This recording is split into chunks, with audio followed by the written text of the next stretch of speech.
Now, as Nehawu vows to intensify its strike and the Labour Court expected to rule on the action, the SACP is throwing its weight behind the strike. Thousands of health workers downed tools last week in a bid to force government to agree to their demand of a 10% wage increase.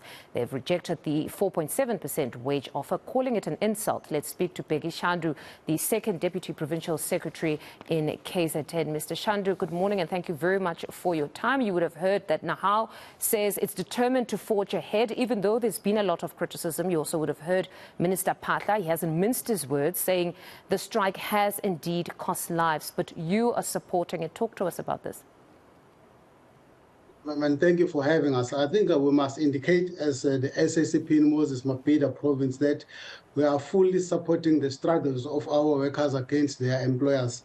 But what becomes important is that we are expecting the workers themselves to demonstrate and picket within the ambit of the law. And for that reason, as we support the strike of the workers, hoping that at the end they will be able to achieve their organizational goals, we do want to indicate that we will not be we are not in support of anything that has to do with violence. And to that end, we do call on the workers, particularly Nehawu members, to ensure that not only do they demonstrate peacefully, but they guide against those who may be part of the strike, but who will be descending the strike into chaos and violence, which is unnecessary, and that which is interfering with the rights of other people, particularly those who have chosen not to be part of the strike. We want to believe that their right not to join the strike is also a legitimate right which must be respected and protected. Nehawu has taken exception to the minister's utterances, or just him stating that lives have been lost already.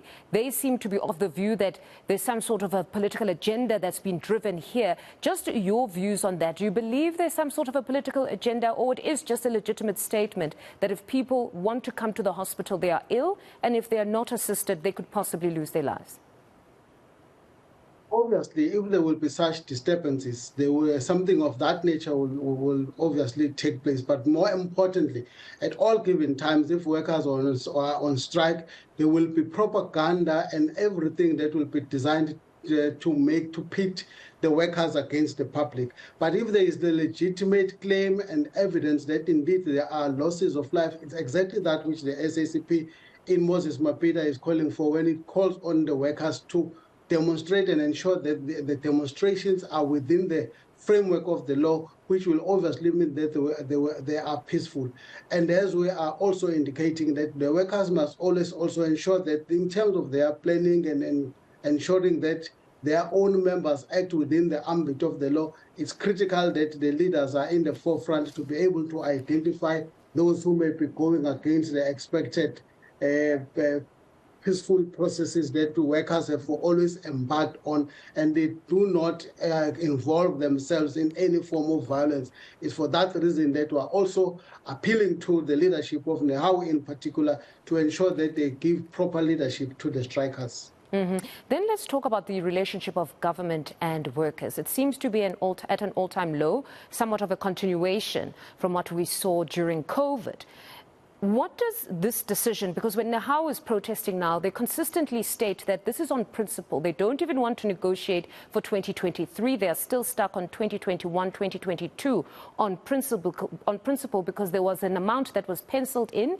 It was a figure that was imposed upon them and really does a lot of damage for collective bargaining. Where do you stand on just the relationship and what has unfolded over the last 2 years? You must remember that workers are in constant struggle now to defend collective bargaining, which in our view, as we have called upon the government as well, to respect the bargaining councils, which is being threatened by the government in most cases. And we have said that it's important for the employer, the government as the employer, to ensure that collective bargaining is respected and defended by all, because the collapse of bargaining councils, which is one of the rights that the workers have, is the one that can give rise to these protests and strikes that can be protracted for a long period of time. And to that end, it is important for the government to go back to collective agreements that have not been implemented fully, to ensure that they always work with the workers, and in ensuring that all the provisions of such collective agreements are implemented in favor of the workers as they have been signed. It is this that gives rise to negotiations which workers have indicated quite clearly that the government in most cases bargains in bad faith. It is also these challenges that can give rise to the challenges that we are facing today. And it's important, therefore, that the government must always be ready to negotiate with workers and accept that there are issues that are outstanding that must be attended to, so that we do not witness strikes even within the Republic, because it's through collective bargaining that the workers and the employers, the government as the employer, should come together to attend to economic demands that the workers are putting forth. Mr. Shandu, thank you very much for your time this morning. That was SACP KwaZulu-Natal Second Deputy Provincial Secretary Bheki Shandu.